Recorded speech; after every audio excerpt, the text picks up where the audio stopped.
Bonjour tout le monde, ici Jean-Claude Audette de Québec. Nous sommes le 17 mai 2011 et avant de procéder à ma petite capsule, je voudrais apporter quelques petits commentaires. Ici, comme vous le voyez, c'est une cravate, ça c'est mon idole, Albert Einstein.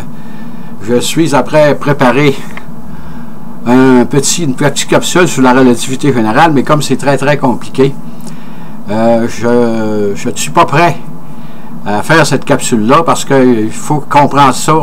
Pour faire une bonne capsule, il faut comprendre exactement qu'est-ce qu'on dit. Et la relativité générale, comme on le sait, c'est en rapport avec la gravité. Et c'est très compliqué. Mais de toute façon, je la mets pour faire plaisir à ma petite fille parce que à toutes les fois que je la vois, elle me parle, elle dit « On ne voit pas ta cravate sur YouTube. » Là, elle m'a acheté ça quand elle est allée à New York. Là, actuellement, elle est en vacances à Paris. Là, elle est allée se promener. Fait qu'elle devrait revenir cette semaine. Ensuite de ça, en arrière, si vous voyez sur mon mur en arrière ici, là, ça, c'est ma petite nièce, Sandra Doyon, et qui a écrit un livre récemment. Elle a fait tous les plateaux de télévision, les émissions de radio à travers le Québec, et je crois que même elle est allée en France. C'est une petite femme très énergique, pas parce que c'est dans ma parenté, là. Très intelligente, et de plus, son livre, je l'ai lu, et elle écrit très bien. Je ne sais pas s'il y en a un correcteur, mais il y a dans une de ces petites capsules qu'elle écrit, là, elle parlait de quelqu'un avec des cheveux hirsutes. Ça, on trouve pas ça sur le coin de la rue, là. Je ne sais pas si c'est elle qui peut-être que c'est elle, là, mais en tout cas, c'est très bon.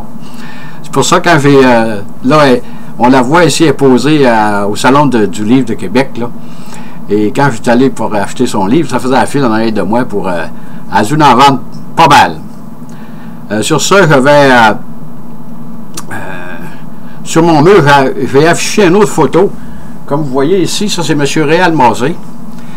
C'est un gars que j'ai rencontré à Québec au Salon du Camping. C'est un gars que j'ai toujours admiré, mais je ne l'avais jamais rencontré. Il est pareil en réalité comme on le voit à la télévision. C'est pour ça que probablement que c'est ça. Il a fait un succès avec son affaire dans le nord de Montréal. Là.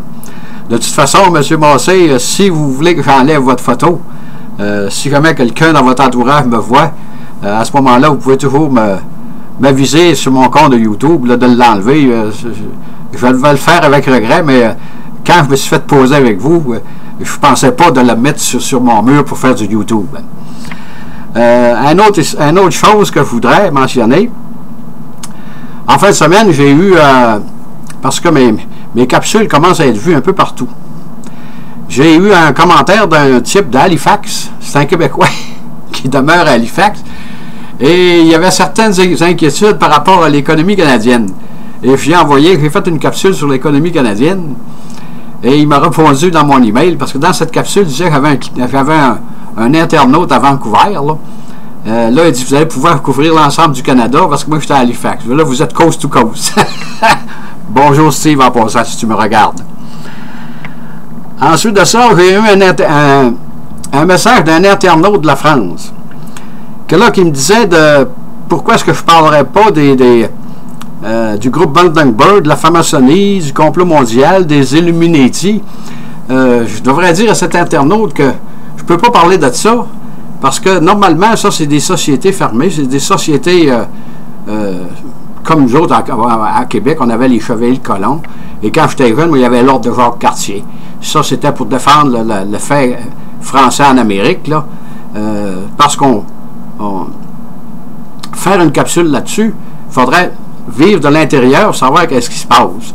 Fait que c'est pour ça, moi, je peux pas je pourrais faire une capsule là-dessus, mais ça serait juste des candidatons. Fait que sur ce, je vais commencer mon petit commentaire sur l'affaire DSK.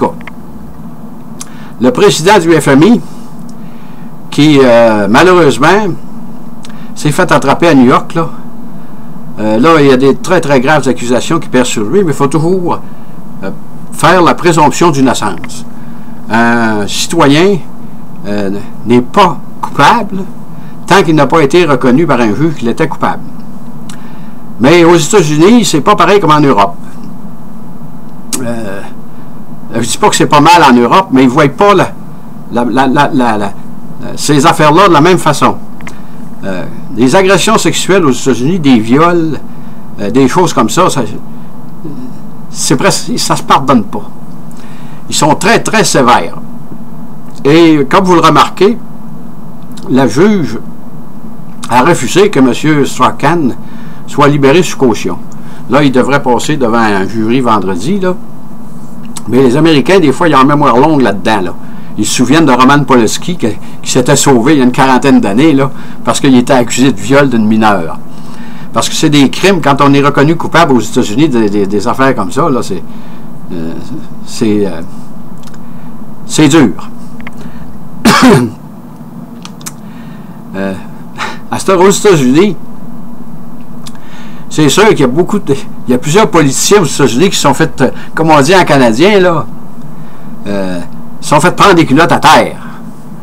Hein? Aux États-Unis, ben, ils vont dire que they got cut with their pants down in America. Parce que les Américains, quand ils parlent des États-Unis, ils parlent toujours des États-Unis, pour eux autres, c'est America. C'est bien rare qu'on entend United States, là, les États-Unis. C'est toujours America. Sur ce, je voudrais apporter un petit commentaire aussi sur... il y a un politicien très, très éminent. C'est l'ancien procureur général de l'État de New York, M. Elliot Spicer. Lui, il s'est fait attraper avec une genre de call girl, là. Il est obligé de démissionner de son poste de procureur de l'État de New York. Et aujourd'hui, il est rendu à CNN sur il y a une émission à lui à CNN. Vous voyez que... excusez. C'est pas la même chose aux États-Unis et en Europe. Je ne crois pas qu'un politicien qui serait fait prendre comme ça, un gouverneur d'un État, un juge éminent, là, puis il pourrait avoir une émission de télévision. Mais aux États-Unis, ça passe, ces affaires-là. Son émission à la télévision, ça s'appelle Indy Arena. Il est à CNN, je pense, 8-9 heures le soir. Là. Ça, c'est une heure de grande écoute et probablement que c'est un bon intervieweur. Il ne faut pas y enlever ses qualités, cet homme-là, là, mais c'est sûr que il y en a plusieurs aux États-Unis comme ça qui sont fait prendre des culottes à terre. Mais pour ce qui est de M. Strachan, c'est sûr que si ces accusations-là sont confirmées, c'est très, très grave.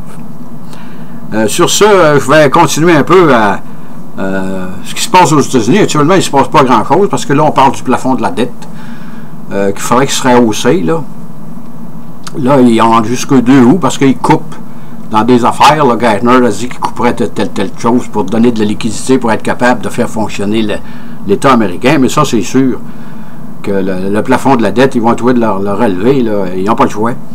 Ensuite de ça, ben, ils parlent de QE3. Le Quantitative Easing numéro 3, parce que là, il tire à sa fin. Il achève ce plan-là. Là. Et s'il n'y a pas un QE3, ça va aller très, très mal aux États-Unis. Quelle est la solution? C'est difficile à dire actuellement parce qu'ils ont tellement mis d'argent dans le système que là, ils se disent on ne peut plus arrêter. Mais c'est un arme à deux tranchants, ça. J'ai toujours dit que c'est un arme à deux tranchants. C'est comme une carte de crédit que tu utilises à outrance, une bonne fois, bien là, ça ne marche plus. Et on parle en Europe de la Grèce. Encore la même histoire qui revient, là. Mais là, ils trouvent des mots. Là, ils parlent de reprofilage de la Grèce. Ça paraît moins mal, mais le problème est là pareil, là. Hein? Les Grecs, ils ne peuvent pas payer leurs dettes. C'est une impossibilité. Ça fait longtemps que je le dis. Et je vais continuer à le dire. Mais là, pour ne pas ameuter l'opinion publique, là, ils parlent du reprofilage de la dette des Grecs. Ils ne payeront jamais, ça c'est sûr. C'est aussi sûr que je vous parle présentement. Parce que c'est une impossibilité. Sur ça, je vais terminer ma petite capsule en vous disant merci, bonjour, bonne écoute et à la prochaine.